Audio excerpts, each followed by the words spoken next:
علیکم بھائی اور بہنوں۔ عورت خدا کی نعمتوں میں سے ایک بہت بڑی نعمت ہے۔ عورت دینداری میں مردوں کے سمان اور عورت آدم علیہ السلام اور دادی حوا کے سوا تمام انسانوں کی ماں ہے، اس لیے وہ سب کے لیے قابل احترام ہے۔ اسلام میں عورتوں کا ایک الگ ہی مقام ہے۔ اسلام آنے سے پہلے عورتوں کی کوئی قیمت نہیں تھی۔ عرب جیسے ملک میں بھی بچیوں کو زندہ دفن کر دیا جاتا تھا۔ اسلام آنے کے بعد روکا گیا۔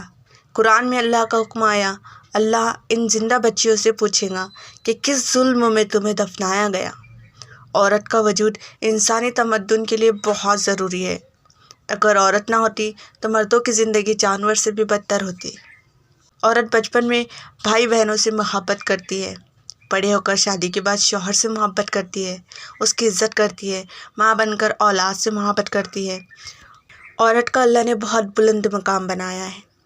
آئیے جانتے ہیں ان عورتوں کے بارے میں جو خوشبو لگا کر گھروں سے باہر جاتی ہے۔ گھر سے باہر خوشبو لگا کر عورتوں کو باہر نکلنے پر سخت منائی ہے۔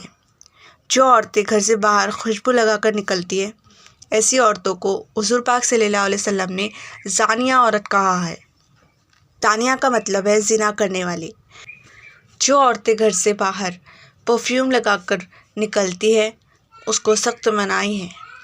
آج کی عورتیں اپنے خاوند کے سامنے برے حال میں رہتی ہے۔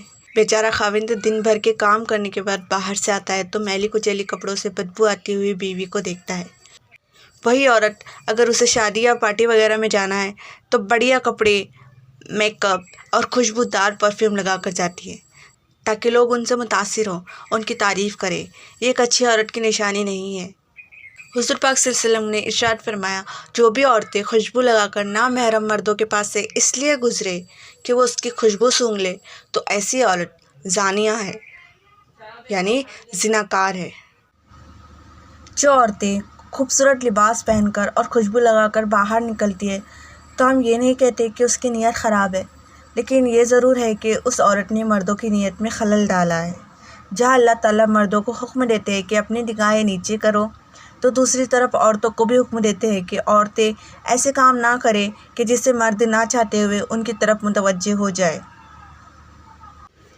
اور عورت اپنے اس عمل سے جانے انجانے میں نہ جانے کتنے مردوں کو گناہ گار بنا دیتی ہے، جبکہ وہ جسم کی بدبو اس خوشبو سے لاکھ گنا اچھی ہے کہ جس خوشبو کو لگا کر باہر جانے پہ اللہ کے رسول صلی اللہ علیہ وسلم نے عورت کو زانیہ کہا۔ عورت کے لیے اپنے گھر میں رہتے ہوئے خوشبو لگانا جائز ہے، اور اگر خوشبو اپنے شوہر کو خوش کرنے کے لیے لگائی جائے تو یہ مستحب ہے، کیونکہ یہ شوہر کی بہترین اطاعت میں شامل ہوتا ہے۔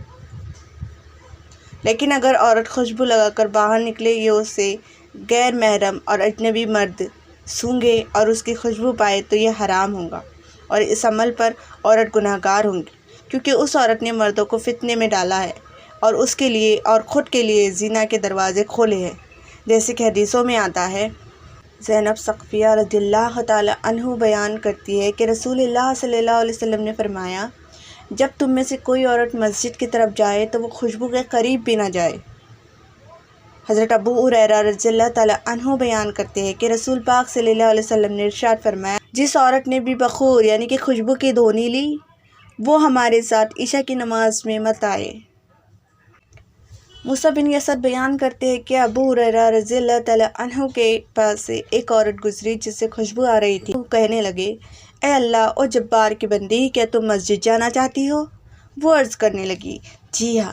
تو ابو ہریرہ رضی اللہ تعالی عنہ کہنے لگے، جاؤ جا کر غسل کرو، کیونکہ میں نے رسول پاک صلی اللہ علیہ وسلم کو یہ فرماتے ہوئے سنا ہے، جو عورت بھی مسجد کی جانب جائے اور اس سے خوشبو آ رہی ہو تو اللہ تعالیٰ اس کی نماز اس وقت تک قبول نہیں کرتا جب تک کہ وہ اپنے گھر واپس آ کر غسل نہ کر لے۔ تو خوشبو استعمال کرنے کی ممانعت کے سبب واضح ہے کہ عورت کی خوشبو مردوں کو اپنی طرف متوجہ کرتی ہے۔ اللہ تعالیٰ سے دعا ہے کہ اللہ تعالیٰ ہمیں ان ساری چیزوں سے دور رکھے اور ہمیں کہنے سننے سے زیادہ عمل کرنے کی توفیق عطا فرمائے۔ آمین۔